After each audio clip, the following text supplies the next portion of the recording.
Alright, Nathan, so we're going to look at your blocks. We're going to start with your starting position, move to your set position, and then move to your dry phase. So, some things I see here in the beginning, some good things, some bad things. Some good things are you want your shin to be parallel to the ground, okay, which you do have here. It's a good thing. You also want your head and neck to be neutral with your spine, okay, so you don't want a lot of tension up in your shoulders. That's a good thing. Something that is not a good thing is if you look at where your shoulders are at here, they're way too far back, okay, so what you want to see here is if I draw a direct line from my hand up to this point, that is where my shoulder should be, okay? So right now you have a lot of energy going in this direction, and we want everything to be straight up and down right here. So what you're not going to like, that I have to say, is when you push that shoulder to be over top of your hands, what does that do to your shin, okay? That's going to cause your shin to point down, okay?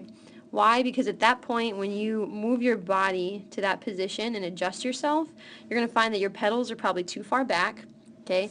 Another indicator of that is if you look right here, there's a lot of space between your knee and your forearm. You usually don't want to see something like that.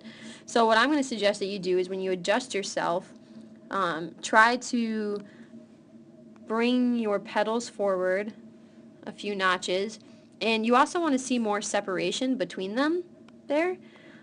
If you don't separate your pedals enough, you're going to find yourself very confused when you go to push out of the blocks. And sometimes what you see happen to people is they will push with the same arm, same leg out of the blocks, which that's not how we sprint, that's not how we walk, that's not how we run.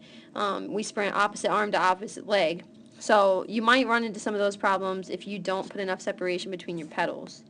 So let's move to your set position.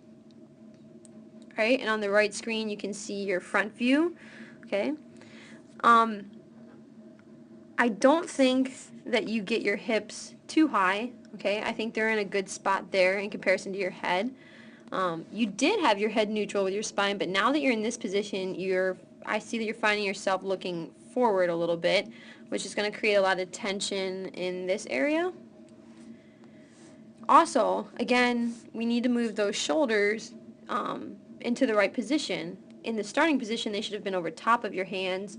In this position, they should be slightly displaced in front of your hands. So if I draw a line up from here, that's where our shoulder should be, slightly in front. Now, if you do move yourself to this position and you get everything lined up correctly, I do believe you'll lose that tension in your shoulders and in your neck, and that other things will also line up well. You did listen to me, however, in putting your feet in complete contact with the pedals and having your ankles locked. You want to make sure that there's no lag time in that push, so that's a good thing there. So let's look at your drive. We're going to zoom out a little bit and look at your initial push out of the blocks.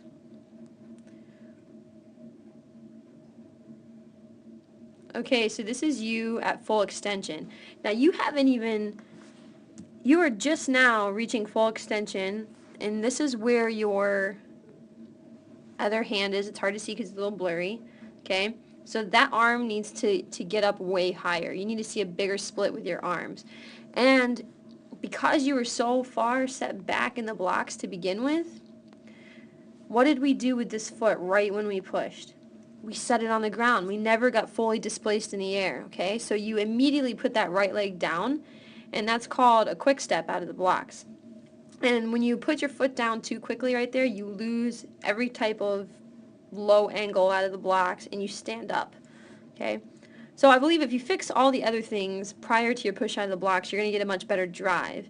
And then you just have to hammer it hard, push out of the blocks, and get everything you can out of it with big split. So we're going to rewind, and we're going to zoom out on both screens, and then we're going to watch everything in slow motion.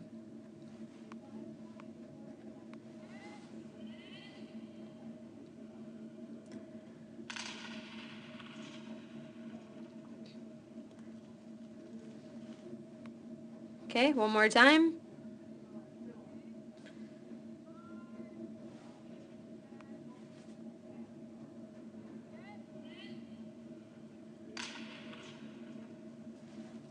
Okay, so if I rewind here, I want you to watch on the right screen, I want you to watch your arms and how they never, you don't get very big ranges of motion from your arms, very small and quick motions. So watch.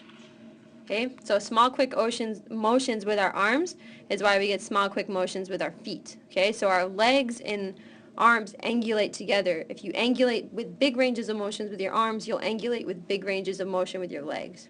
Okay, so hopefully you learned something from this. If you ever have any questions, just shoot me a text or give me a call. My cell 715-619-0150.